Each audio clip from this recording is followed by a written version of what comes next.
Eto, i-test natin yung kaalaman mo sa traffic sign ha. Kasi ito yung medyo mahina tayo. Basic traffic rules, alam natin. Yung mga linya sa kalsada, alam natin na pag solid line, bawal overtake, di ba?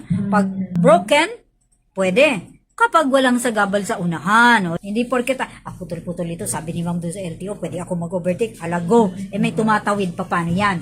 So, dito tayo sa traffic sign. Ang question mo, eto. Ano ang ibig sabihin ng baliktad na tatsulok? Ang tatsulok is yung triangle, ha? Pero ang question dito is baliktad na tatsulok na may pulang border. Okay. Ang choices mo ito. A. Huminto at tumuloy. Letter B. Magdahan-dahan.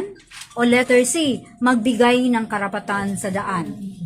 Sa palagay mo, kuya, pag yun ay nasa harapan mo, anong ibig sabihin?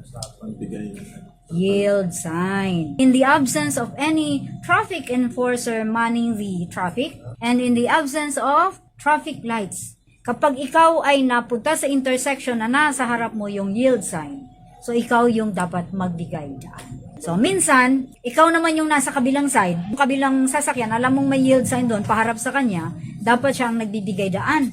Pero ayaw niya, o baka hindi niya napansin, tumuloy pa rin siya.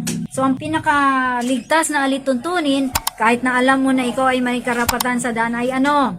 Huwag ipilit ang karapatan.